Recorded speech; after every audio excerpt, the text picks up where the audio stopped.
Alright, welcome back. If you didn't watch the previous video of how to create a click and backing tracks, go watch that now. The link is in the description down below. For this video, we're going to discuss how to export the tracks to run them in an iPad or a smartphone or a tablet.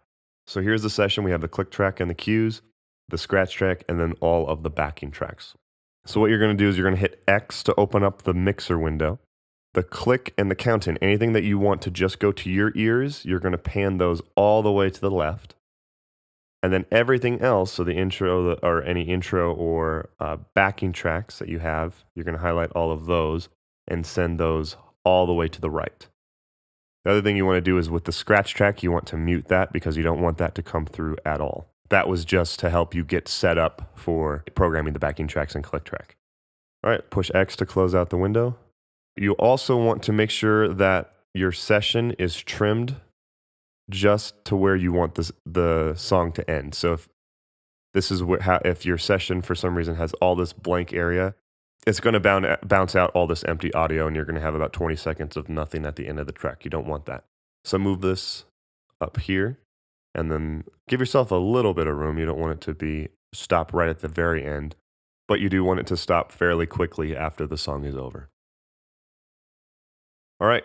Now you're going to bounce it by hitting Command B or File, Bounce, Project, or Selection. What you want to make sure is that no audio is selected. If you select the audio, when you try to bounce it, it will bounce only that amount of time in the song.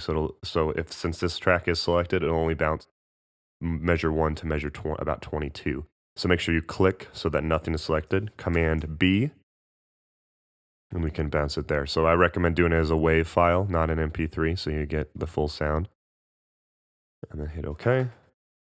And I'm just going to bounce this as Redshift Live. So now you have to put the song on your tablet. I'm an iPad guy, so this most likely be a little bit different for a Samsung or Android device if you're using that. But you just get the song onto your device. So double click to add the song in iTunes. And then what I prefer to do is to rename it. So in the artist section, I'm going to call it your band name or an abbreviation of your band name and call it Playback. And then all you do, I'm going to drag this onto my iPhone right now because I'm actually using my iPad to record some of this audio. So just drag it, drop it on your iPhone or iPad or whatever. That's it. Fairly simple. So what do you do now that the tracks are on your iPad? So the easiest and the free thing that you can do is you can just load the music folder up here and create a playlist of all of your tracks here. So when you're ready to play a song, you just select the song. So that's pretty easy. The only thing that sucks about that is that when the song is done, it's automatically going to go to the next song. So if you don't want that to happen, you have to, hit pause in here. It's not the worst thing in the world, but there are apps that do this. So the one that I use is called Soundcue. You can see that one right here. So this one's really easy. You just hit Assign up here.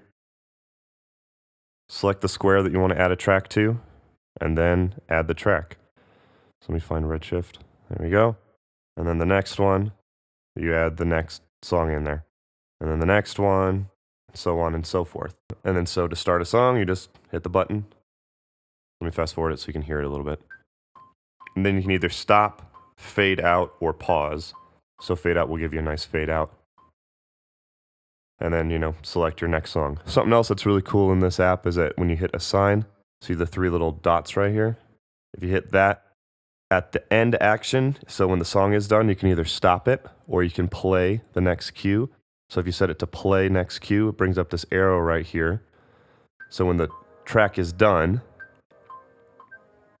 it'll automatically start the next song. So you can set your set to sound however you want. I'm going to stop this. So nice and easy to use. Whatever app you use, it doesn't really matter as long as you have some sort of way to play your tracks. All right, so now let's get everything connected. You're going to need a couple of things. You're going to need headphones, a headphone amplifier, a splitter cable, a direct box, and then your iPad. This cable right here, this is going to come out stereo from your iPad, and it's going to split it into left and right signal. So go ahead and plug this into your iPad. And then, like I said, this is going to split the signal. So the right is going to have all the backing tracks, and the left is going to have all of the click and cues. So plug in the right one to a direct box. And then the sound engineer is going to take the XLR and send that out to the board. And then he'll mix it accordingly, just like the rest of the band. I do recommend having a direct box. Most sound guys should have one, but it's always good to have one just in case. And then this one is going to contain your click and your cues. So you're going to plug it into something like this headphone amplifier right here. And then plug in your headphones. And then you have control over how loud and how quiet you want the click. You have to have a headphone amplifier. This one is like 30 bucks. I'll post the link in the description for this one, along with something called the BEHRINGER P2, which seems to be the best option because it runs off of batteries. This one needs power, and it has a belt clip, so it seems to be the easiest one. I've never used it, but it does seem to work pretty well, and this one works great as well. But you want to have a headphone amplification because otherwise it's going to be all at one level, and I guarantee that's a recipe for disaster if you get a loud mix. So now when you play a track, the headphones, can you hear that? Is just going to get the click track, and then all the playback is going to go to the direct box to the front of house. All right, that's it.